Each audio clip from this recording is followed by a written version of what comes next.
آپ کا زیادہ وقت نہیں لوں گا،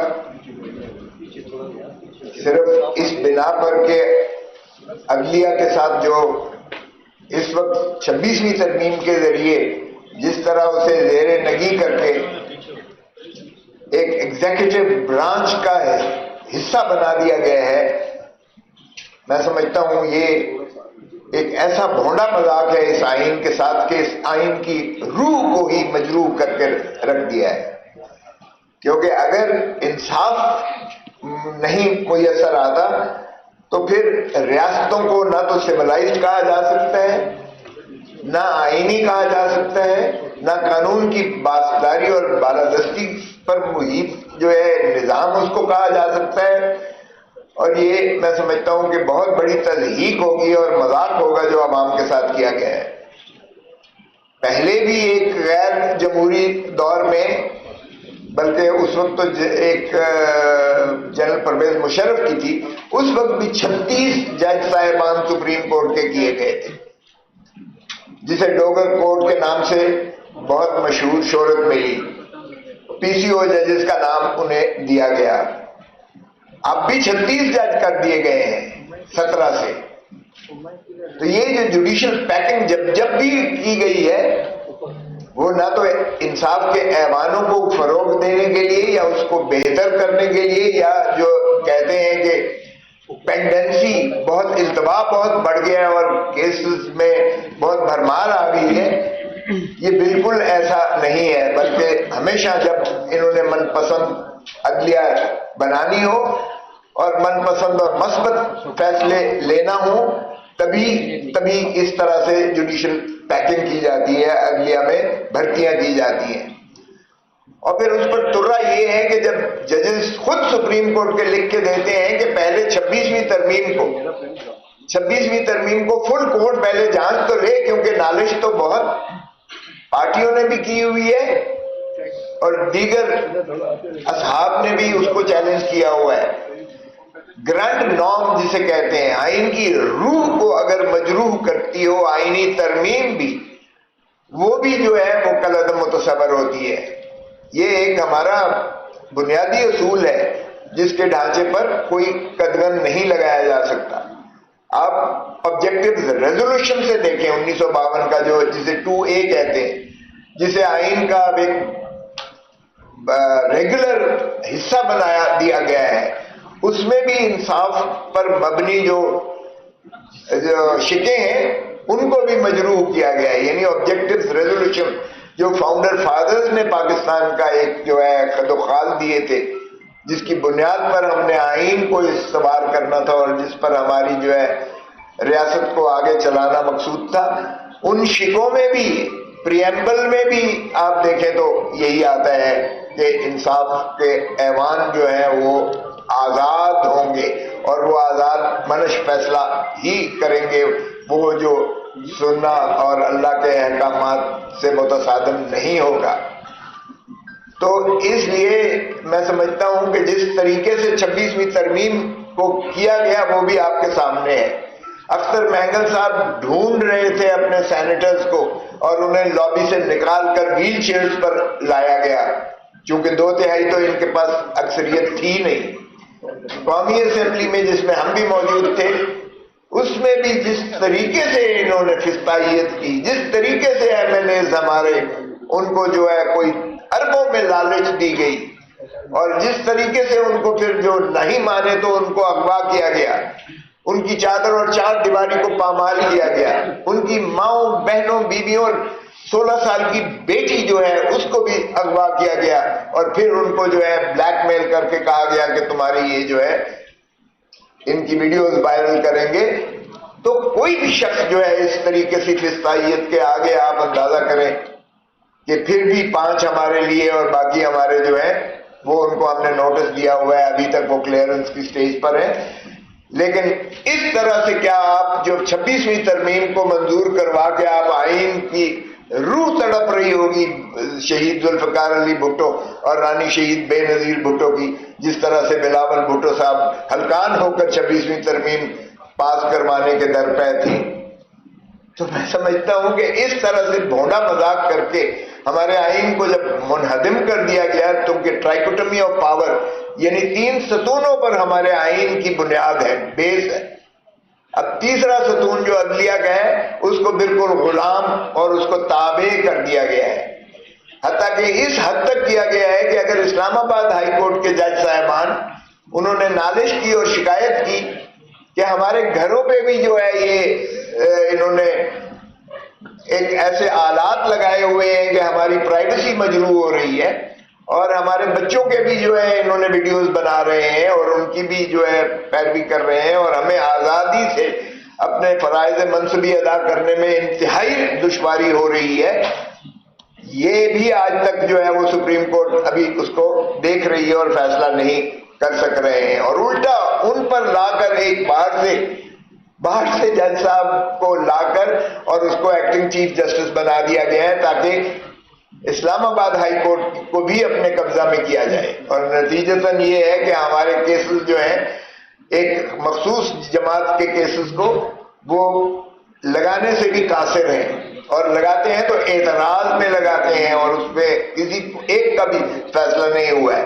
حتیٰ کہ اگر جج صاحبان، یعنی یہ اس کی دنیا میں کہیں مثال نہیں ملتی ہے، کتنا بدترین بھی کوئی مجرم نہ ہو کیوں نہ ہو، یہ نہیں ہوتا کہ اس کے وکلاء کو اور اس کی بہنوں کو اور اس کے خانوادے کو نہ ملنے دیا جائے. یہ دنیا میں کہیں نہیں ہوتا ہے.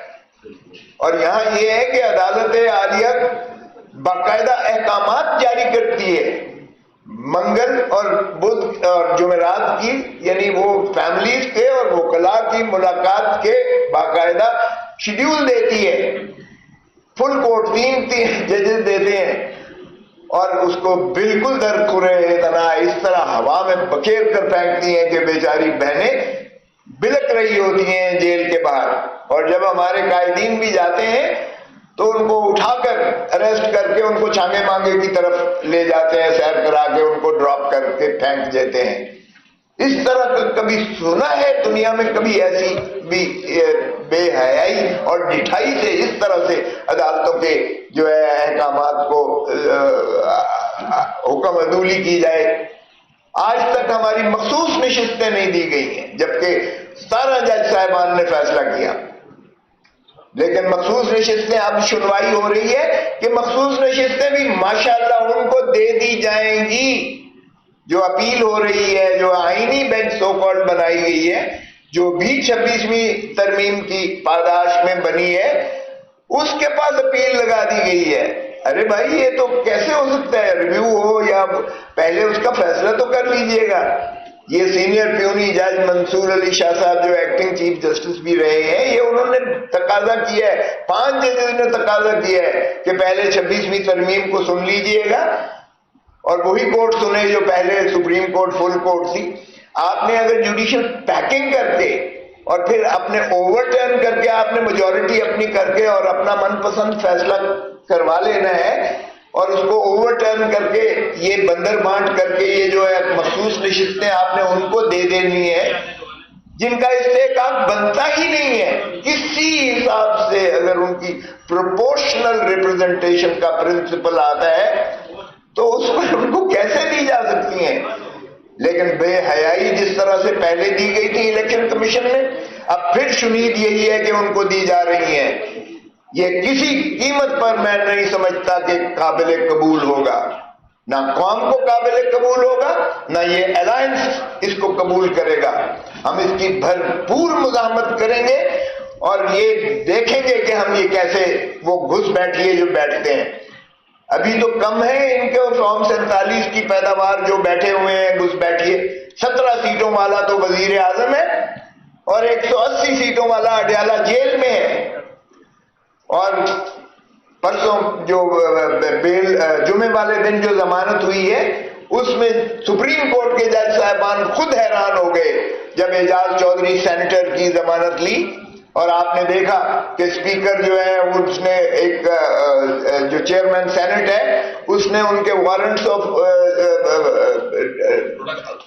جو پروڈکشن وارنٹس ایشو کیے، لیکن جوں تک نہیں رنگ کی ہے سرکار کے کہ وہ ان کو پیش کریں. تو اب ان کی ضمانت ہو گئی ہے، دیکھتے ہیں کہ ان کو مخلصی ملتی ہے یا نہیں.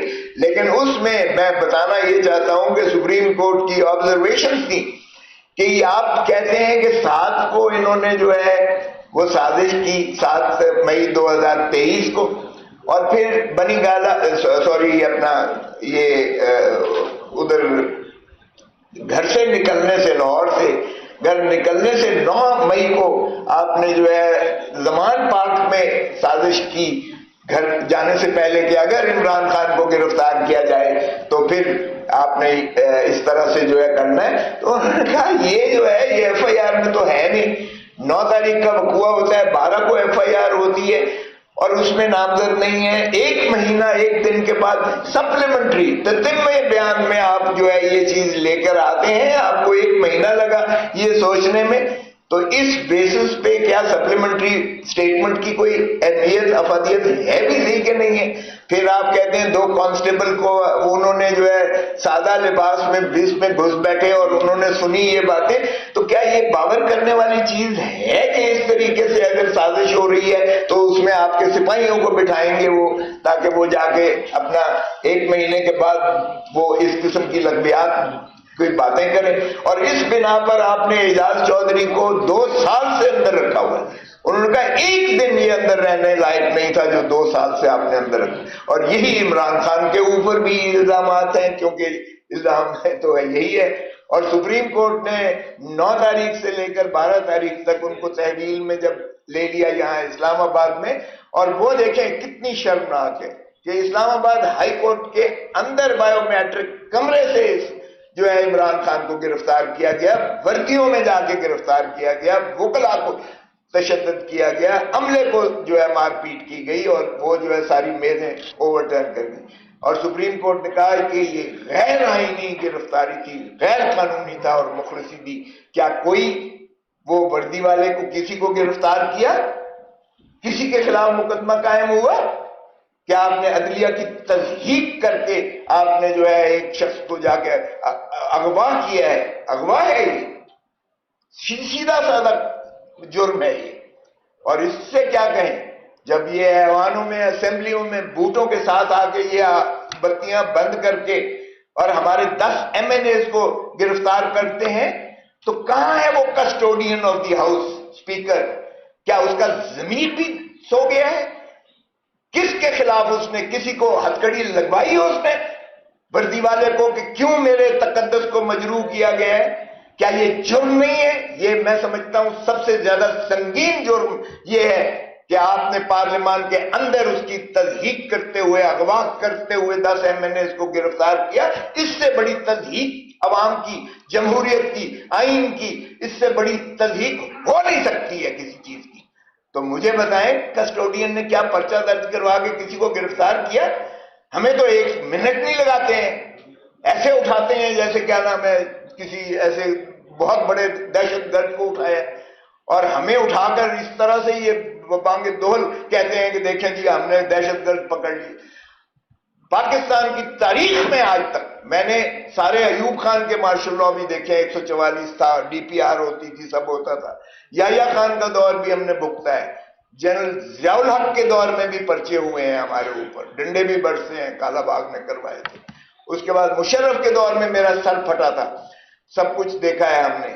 لیکن یہ تو بدترین ہے، یہ مارشل لاء سے بھی بدترین دور فسطائیت کا ہے جس میں سے ہم اس وقت گزر رہے ہیں، اور جمہوریت کے نام پر یہ سب کچھ ہو رہا ہے. اس سے بڑا فراڈ اس ملک کے ساتھ کیا ہو سکتا ہے؟ سو ہم نے جو یہ ایجنڈا کیا ہے، میں سمجھتا ہوں یہ مصطفیٰ بھائی نے پڑھا ہے، اور ابھی اسد کیسر صاحب بھی آپ کو بتائیں گے. وہ ہندوستان کا جو ہے ہمارا موقف بڑا واضح ہے. سو اس لیے خدا را اس ملک کو چلنے دیں، اور اس ملک کو تبھی چل سکتی ہے اور تبھی یہ گانگت رہ سکتی ہے جب آئین کو مینوان اس پر عملداری کی جائے اور تمام ادارے اپنی اپنی حدود و قیود میں رہیں. بہت مہربانی.